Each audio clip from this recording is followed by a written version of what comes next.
수사기관이 휴대폰을 통해 일반인의 위치를 파악하는 건수가 급증하고 있다.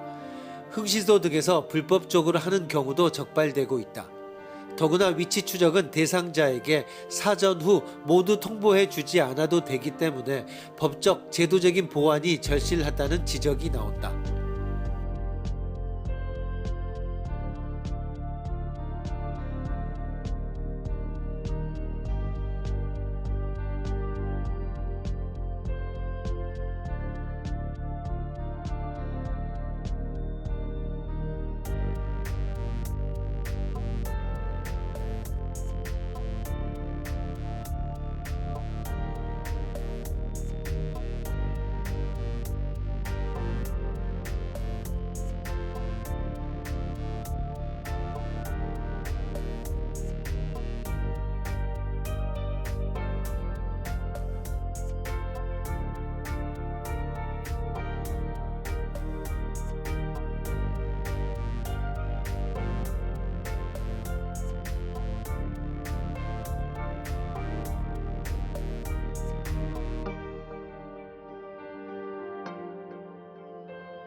선택의 합리성은 대단히 중요할 뿐만 아니라 아주 현실적인 문제입니다.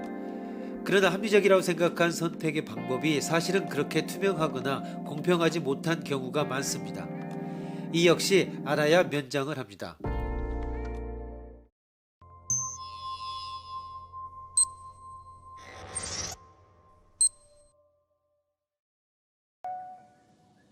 역시 같은 선호표에서 양현찬 후보의 이야기를 들어보자. 당신들은 대학도 안 나왔나요? 성적이 A이면 평점이 4점이요. B이면 평점은 3점이고 C이면 평점은 2점, D이면 평점이 1점이다. 이와 같이 후보의 선호에 따라 점수를 매겨 그것으로 대표를 선출하는 것이 최선의 방법이다. 우리 경우도 1등에게는 4점을 주고 2등은 3점, 3등은 2점, 4등은 1점 주어 이렇게 얻은 점수가 가장 높은 사람이 당선되어야 한다. 자, 이제 각 후보의 점수를 계산해 보시오. 양현찬의 주장처럼 각 후보를 선호도의 차이에 따라 균등하게 점수를 준 다음 그 점수의 합계로 대표를 뽑는 방법을 보다제라 부른다. 이는 가중치를 주고 그에 따른 평균을 내는 방법과 같다. 쉽게 설명하여 학교 시험을 보고 국어, 영어, 수학에는 좀 더 높은 배점을, 나머지 과목은 나머지에 맞는 단위를 부여하고 그 결과로 평균을 내는 방식이라 할 수 있다. 이 방식은 어떤가? 문제는 없는가?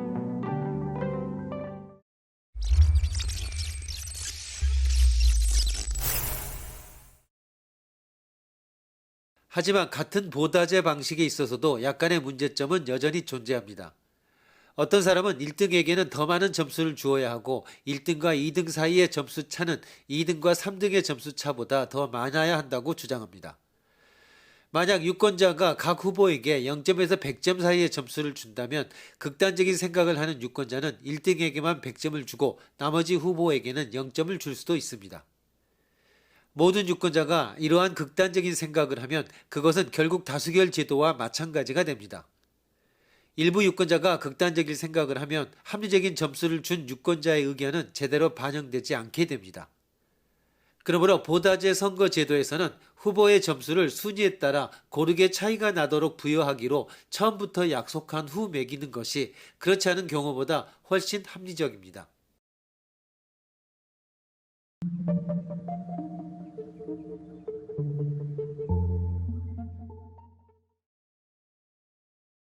권력지수. 반자프는 각 유권자들의 권력을 수량화하는 방법을 하나 소개했습니다.